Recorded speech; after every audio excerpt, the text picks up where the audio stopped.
ಶ್ರೀ ಪರಮಾತ್ಮನೇ ನಮಃ. ಶ್ರೀಮದ್ಭಗವದ್ಗೀತಾ ಅಥ ತ್ರಯೋದಶೋऽಧ್ಯಾಯಃ. ಕ್ಷೇತ್ರಕ್ಷೇತ್ರಜ್ಞವಿಭಾಗಯೋಗಃ.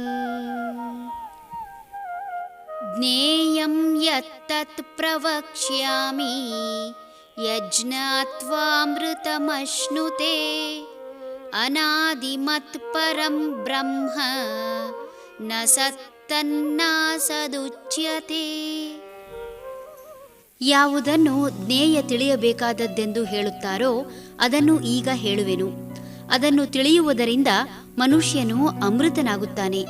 ಆದಿ ಇಲ್ಲದ ಸತ್ ಮತ್ತು ಅಸತ್ ಎರಡೂ ಅಲ್ಲದ ಪರಬ್ರಹ್ಮವೂ ಅದು.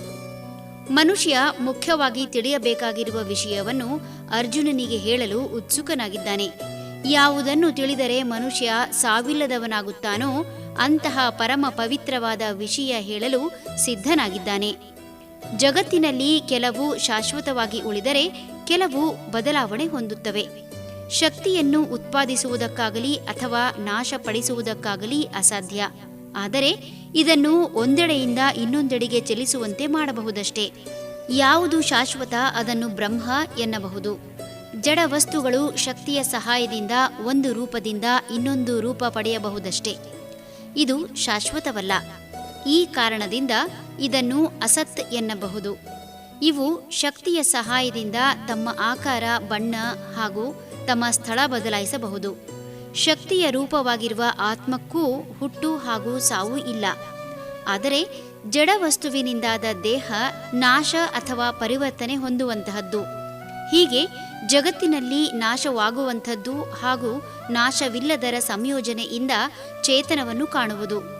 ಜಡದ ಜೊತೆಗಿರುವ ಶಕ್ತಿ ತಾನೂ ಹೊರತು ಶಕ್ತಿ ಇಲ್ಲದಿದ್ದರೆ ಜಡವಾಗುವ ಈ ದೇಹ ತಾನಲ್ಲ ಎಂದು ತಿಳಿದರೆ ಜೀವಿ ಅಮೃತನಾಗುತ್ತಾನೆ. ಧರಿಸಿದ ಧಿರಿಸಿನಿಂದ ಹಾಗೂ ಆಭರಣಗಳಿಂದ ತಾನು ಪ್ರತಿಷ್ಠಿತ ಎಂದು ಬಿಂಬಿಸಿಕೊಳ್ಳುವವರಂತೆಯೇ ಈ ದೇಹವೇ ತಾನು ಎಂದು ಭಾವಿಸುವವರ ಮನಸ್ಥಿತಿ. ಇವಾವುವೂ ಶಾಶ್ವತವಲ್ಲ. ಶಾಶ್ವತವಾದದ್ದು ಆದಿ ಹಾಗೂ ಅಂತ್ಯವಿಲ್ಲದ, ಇದ್ದರೂ ಇಲ್ಲದಂತೆ ತೋರುವ ಸತ್ ಹಾಗೂ ಅಸತ್ ಎರಡೂ ಅಲ್ಲದ ಪರಬ್ರಹ್ಮ. ಹರಿ ಓಂ ತತ್ಸತ್.